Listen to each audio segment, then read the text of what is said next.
5 August 2024 এই দিনে স্বৈরাচারী সরকার শেখ হাসিনার পতন হয়, যা ইতিহাসের একটি চরম অধ্যায় তৈরি করল। ঐতিহাসিকভাবে মানুষের মনে গেঁথে গেল 5 আগস্টের দিনটি। বাংলাদেশ দ্বিতীয়বারের মতো স্বাধীন হলো, উদয় হলো নতুন দিগন্তের।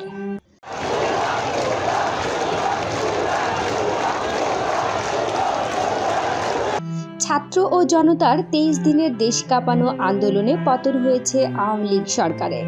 সাবেক স্বৈরাচারী প্রধানমন্ত্রী শেখ হাসিনার পদত্যাগ করে দেশ ছাড়ার খবরে গণভবন ও সংসদ ভবন দখল করে বিক্ষুব্ধ ছাত্র জনতা। আল্লাহ রে ভাইঙ্গা ছুঁয়া কি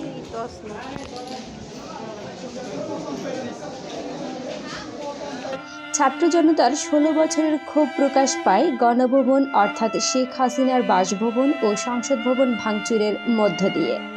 শেখ হাসিনা সরকারের পতন ও পদত্যাগ করে দেশ ছাড়ার খবরে সারা দেশের মানুষ রাজপথে বিজয় উল্লাস করে।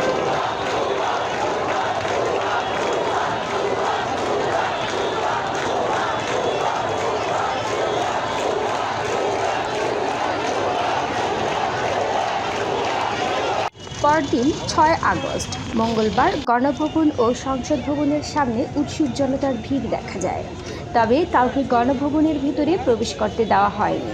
মানুষের প্রবেশ ঠেকাতে সেখানে দায়িত্ব পালন করছেন সেনাবাহিনী ও প্রেসিডেন্ট গার্ড রেজিমেন্টের সদস্যরা। তাদের সহযোগিতায় কাজ করছেন সাধারণ শিক্ষার্থীরাও। অন্যদিকে বাধা উপেক্ষা করে জাতীয় সংসদ ভবন প্রাঙ্গণে শত শত মানুষ প্রবেশ করেন।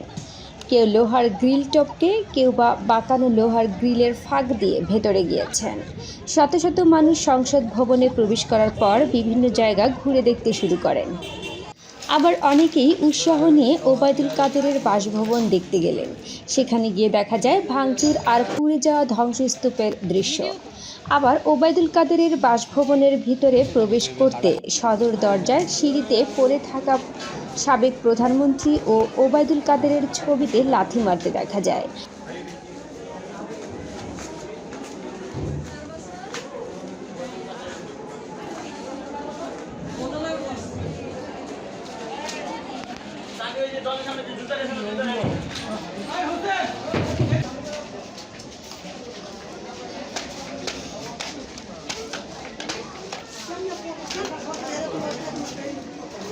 এরপর বাসার ভেতরের দৃশ্যটা যেন তীব্র ক্ষোভের বহিঃপ্রকাশ।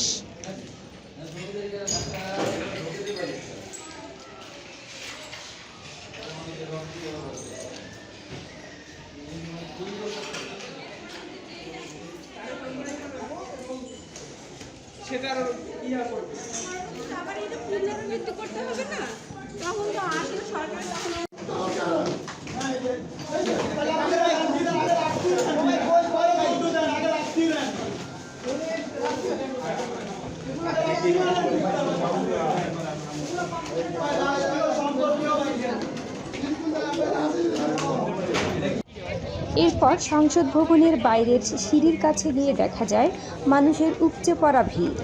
অনেকেই বলছেন সেখানে গণকবর আছে। বেশ অনেকটা জায়গা জুড়েই মাটি নরম, যেখানেই পা ফেলছেন সেখানকার মাটি দেবে যাচ্ছে। সন্দেহপ্রবণ হয়ে অনেকে মাটি খোঁড়া শুরু করে, কেউ হাত দিয়ে, আবার কেউ লাঠি দিয়ে। বেশ কিছু মাটি খোঁড়ার পর মাটি থেকে দুর্গন্ধ ছড়াচ্ছে বলে জানা যায়। কেউ কেউ বলছিলেন কুকুরের মরদেহ মাটি চাপা দেওয়া হয়েছে। আবার কয়েকজনকে বলতে শোনা গেছে গণভবনেও গণকবর আছে। সেখান থেকেও অনেক লাশ তোলা হয়েছে, যেগুলো সব ছাত্রছাত্রীদের লাশ। এ বিষয়ে আবার অনেকেই বলেন এগুলো গুজব। তবে সংসদ ভবনের সেই সন্দেহ করা জায়গা বেশি দূর ঘুরতে দেয়নি দায়িত্বরত সেনা সদস্যরা।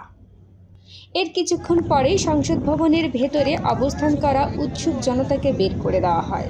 সংসদ ভবন পরিষ্কার ও পরিচ্ছন্নতার কাজের কারণে শিক্ষার্থীরা এ পদক্ষেপ নেন।